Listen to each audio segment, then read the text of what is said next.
Hey everybody, welcome back. Jordan here. Guess what? Today we're doing another Ask Bricksie. This is episode 6, and you know what? I've been sloughing it. I haven't been doing very many Ask Brixies, and I do apologize for that. I'm going to continue to make Ask Brixies. I hope like once every 2 weeks, maybe every week, maybe every month, I don't know. But we're going to do them more consistently moving forward because I think it's a great way to answer all of your questions. If you have any questions you want them to be answered in the next episode, make sure you throw them in the comment section of this video. So we're going to be answering various questions from the last video, and once again, let me know if you have any questions for future videos. So the first question we are going to be answering is one in regards to Ninjago, because there's been a lot of people asking me about Ninjago. So there's actually 3 different questions, and they all are about Ninjago. First one is from Nicholas. He says, what is your favorite Ninjago city set?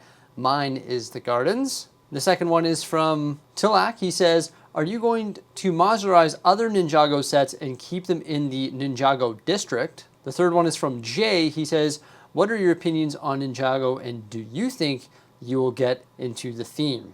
So I am very much into the Ninjago theme. However, as a Lego collector, you cannot collect all themes like for the full array of all the sets that they are, because Ninjago is a huge theme and there's lots of different sets that are involved in that theme. However, Ninjago City Gardens is a very good set. It's definitely up there with one of my favorite sets of all time. In fact, I say Ninjago City, Ninjago City Docks, and Ninjago City Gardens are amongst some of the best Lego sets because they're like crazy, super cool modular buildings that have so much great part usage and so much great detail. And for that reason, they're actually up there with my favorite sets to build because I love Lego Creator Expert modular buildings and they really do remind me of that. Now, will I ever modularize other Ninjago buildings? That's hard to say. I'm not sure. I don't know if I will integrate them into the Lego City or not.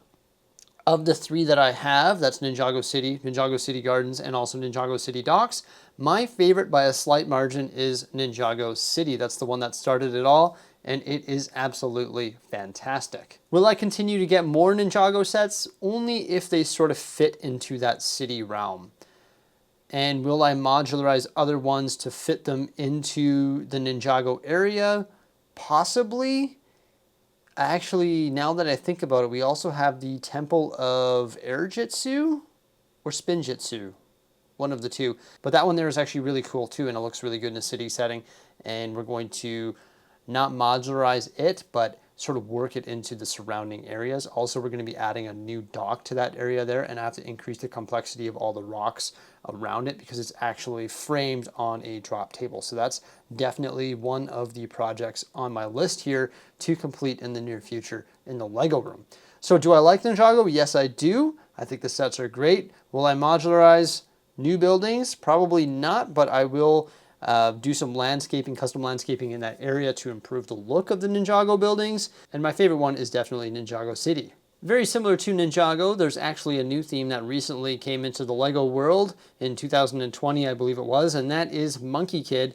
And B. Nguyen, I'm sorry, I do not know how to pronounce that, asks, are we going to be adding any Monkey Kid sets to the city? So I was really thinking about getting the Flower Fruit Mountain and once again integrating some of the parts and pieces from that into that Ninjago area because I think Monkey Kid and Ninjago really do blend together nicely. But will I be adding that to the city in the future? Probably not, because the only reason I would get that set is to part it out and then add the elements to the surrounding area in the Ninjago area, or maybe even to the areas that we're working on under the city. But I just don't see Monkey Kid being a style of set that I want to collect moving forward into the future. Hugo asks, do we plan on adding any new areas to the Lego City? The answer to that is yes. We are constantly evolving the Lego City. So I'm going to give you guys a little bit of a rundown of where we're at in the city right now, because Lego cities are a process. They take time. And I always refer to it as a marriage. Having a Lego city is like having a marriage. It slowly evolves over time and it requires a lot of attention to detail and just a lot of consistency and just sort of doing things slowly over time, you know? And I don't know, it's like a relationship that I have with my city, if you will. So right now, The main projects that we've been working on are the downtown core. The downtown core has all of the modular buildings. It's got the pop culture street. It's got the train line going around it. It looks fantastic. It's got all the traffic lights, all the minifigures are placed, and it's looking great. Now, right next to the downtown core is actually the amusement park. That's probably the next project that we're going to tackle is the amusement park, because it's so close to being completed. All we have to do is add well, it's not really that close, but it's going to take some effort. But all we really have to do is add a bunch of landscaping. Like I always say, when you're building mocks or you're doing landscaping or you're building a city, the more parts and pieces you throw at it, the better it is. But we're going to do a bunch of landscaping. We also have to add an entrance to our go-kart track, and we also have to add a staircase that goes over top of that go-kart track so that people can go into the roller coaster area. And then we have to continue working on our mixer platform and improve that. Also, we have to add our line and our train station for platform 9 3/4 and a whole bunch of stuff. So that's going to be the next thing that we're going to do. But that's sort of not really adding anything new. That's sort of working on the existing. And that's what I always say. I always want to, before I throw more projects on the list, I want to try and get the projects that I'm working on already done. For example, right now, also for the downtown core, that's nearing completion. We need to work on the arcade mock. We're also working on a bakery mock. Those are about 50% done. And then once we get that done, we're going to move the mini modulars over to the far side by the beach.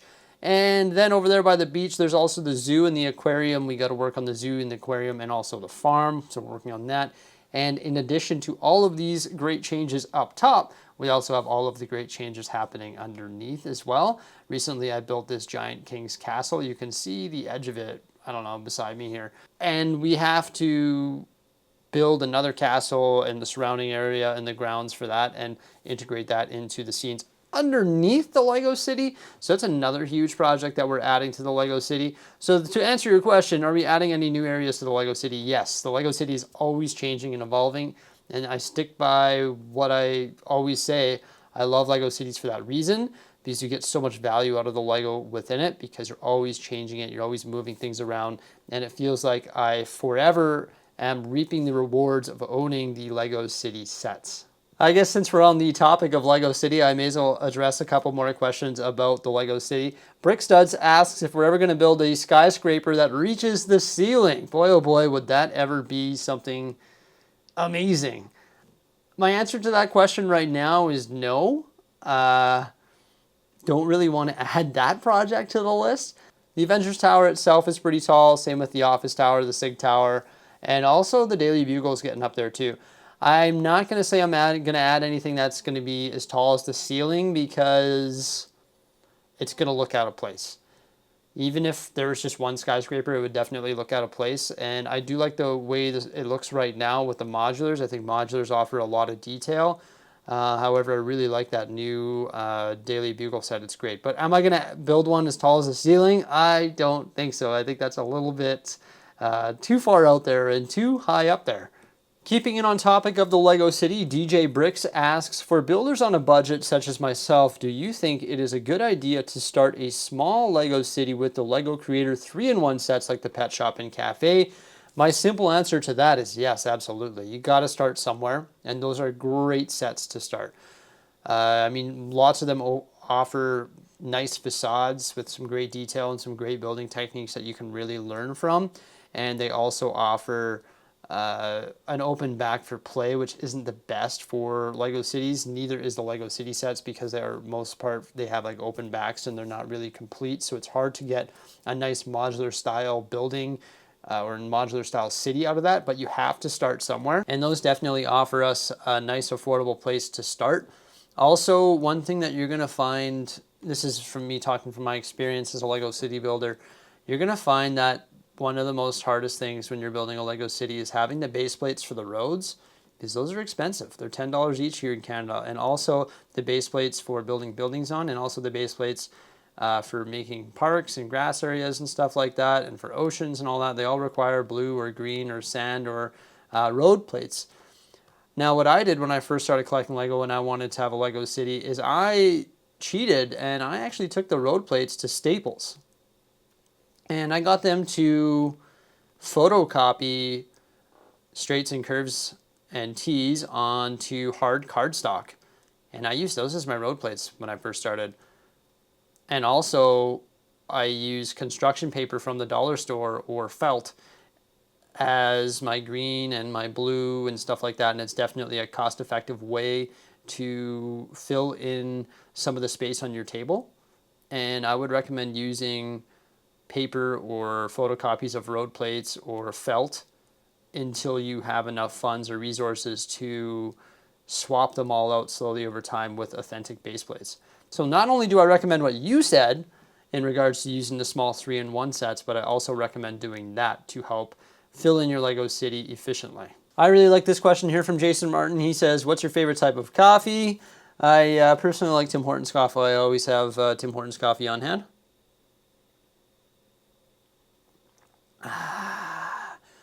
Whether it be hot, whether it be iced, whether it be an ice cap, I like Tim Hortons coffee. I buy the big canisters, the big tin cans, and I've got a pot upstairs, and I usually brew a pot. So I got a nice coffee machine. You can brew a single on one side or a pot on the other side. Generally in the morning, I'll brew a pot. And then when that pot gets cold, I'll pour it into a little container, like a jug of some sort, and I'll put that in the fridge, and then I have iced coffee. So later on in the evening, or if on a hot day, if it's too hot, then I'll make iced coffee, because it just seems to make sense. No sense in dumping it out when you can just have nice iced coffee later on in the day. But I like Tim Hortons coffee for sure. Jerry asked, do you think I'll be doing something other than Lego? Probably not. I worked at a career for 16 years, from I was 13 to 29. So I worked at a career for 16 years, and I was really happy to make the switch to Lego because I love Lego. It's fantastic. I love the community of people involved in it. I love the highly sophisticated interlocking brick system. I like making videos about it. Now, what I do on a daily basis is not all Lego. I only build Lego for probably 20% of my day on average. The other 80% is dedicated to this, which is making videos, and making videos is my number one hobby. It's sort of tied with Lego, so it really worked out. I really enjoy video making, and actually, even when I was a kid, I made videos with my little camcorder. Me and my buddies would go around doing stupid stuff with whatever, slip and slides and paintball guns and doing silly stuff. So I always made videos and always had fun doing it. Just never really uploaded them onto YouTube when I was a kid. Like I made like snowboarding videos and various things that we enjoyed doing, but I never really uploaded them onto YouTube, unfortunately, because I wasn't that smart, wasn't that educated. But I have been making videos my entire life, and it's truly unfortunate that I didn't start YouTube earlier. But I'm glad to be here now, and I love making videos each and every single day, and I love Lego. Does that mean I'll always be doing Lego videos? Maybe not. I always like traveling as well. I'd love to do some travel videos. I'd love to go to Disney World and travel across Canada, or travel across the United States, or go international and do other videos like that. But I don't really think that's sustainable because my channel is 100% Lego. So I love Lego, and it's what I like doing in my spare time, which now is full-time. So I'm blessed and very fortunate that I'm able to do it full-time because I love it so much. I'm very passionate about it. However, with that said, there is a lot of stress behind what I do. Everything that meets the eye here is not like what you guys see through the camera. That's not everything. There's a lot more to it. There's a lot of moving parts. There's a lot of stress. There's a lot of things that go into it, but that could be a whole nother video on its own. But yeah, I don't think I'll ever change because I love Lego, and I don't think that'll ever change either. Dora asks, how many pieces do you think I have in the Lego room approximately?